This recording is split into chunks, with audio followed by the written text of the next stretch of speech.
Well, one in the 70s, two things. One was Cal Arts, which was, it's super interesting and it is an amazing history, but it's the Disney school.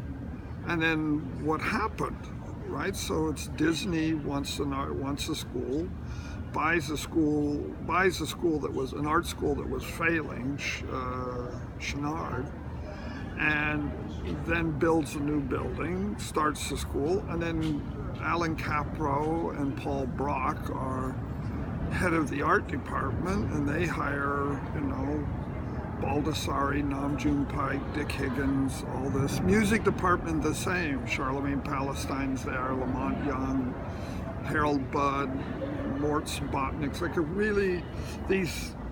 It becomes a powerhouse school, and a huge influence on Los Angeles.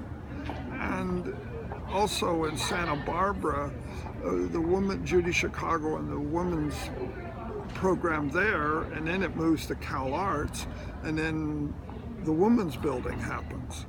So the two things of Cal Arts and the women's building and the women's program at Cal Arts were huge in feminism and then huge in influencing the art of Southern California.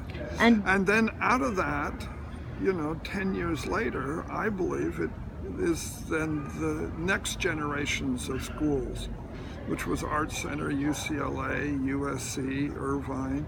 These schools, I think, are all the direct results of the model of Cal Arts and, Paul Brock and Alan Capro.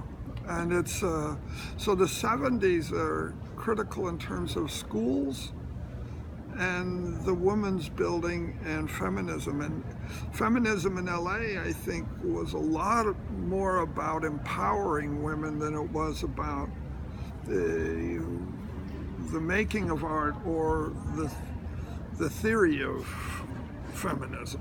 It was about literally putting women into positions of power. And the women's building was an amazing thing. It's a 4-story building only dedicated to the art of women. And you, when you arrive as young artist, you arrive here? I arrive here and go to USC, which was a film school, and I was in a program that only existed for a short period of time. It's where I could be in the art department in the film school. And I came here because of film. But you were kind of excited, or you were what? Yeah, we'd been living in San Francisco and in Utah, San Francisco, going back and forth. And San Francisco was particular, Haight-Ashbury, Berkeley, all that. And we came here and, it was a whole other atmosphere. It was smog and Hollywood and Disneyland and cars and a really multicultural. The multicultural side of LA was so apparent. It was in San Francisco in one way. You had Oakland and, and Berkeley and, we were living in Haight and the Mission, but certainly there was a multiculturalism in San Francisco, but somehow here it had a different sensibility to it. And it was, in a way, probably, it had a rougher, it felt rougher, and then the light was so amazing. I think the light, I've always thought that the light and the atmosphere of LA was super influential. I think there's Donald Judd and, Tony Smith and the minimalism of the East Coast and gray and block and reductive and concreteness and Greenberg and all that. And you came here and the reductive art here of, Larry Bell and McCracken, and it was way more about what was real and what wasn't real and illusion. Like at that point, it's not, Judd's about physicality and concrete and the real, and here it became something about dreams. Dream? Yeah, sure, Terrell and all that, but I think also just a sense of loss of physicality. And I think, I don't think that the art world has ever dealt with the difference between the two. It's always been that New York sees itself as in a hierarchy in terms of minimalism. Okay. Because of the rhetoric and of Greenberg and Judd. And you can't just take that and apply it over here.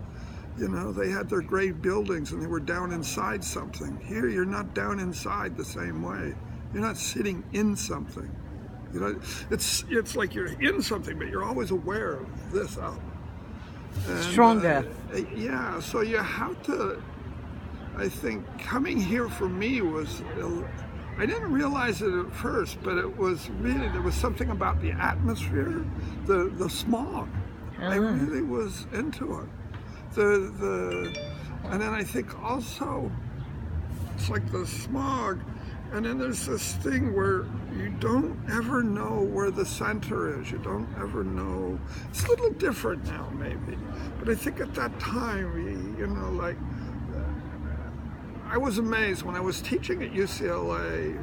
It was incredible how many graduate students coming from somewhere else made a piece about, when they got here, out of character to their art, made a piece about mapping or positions, like sound positions, visual coordinates.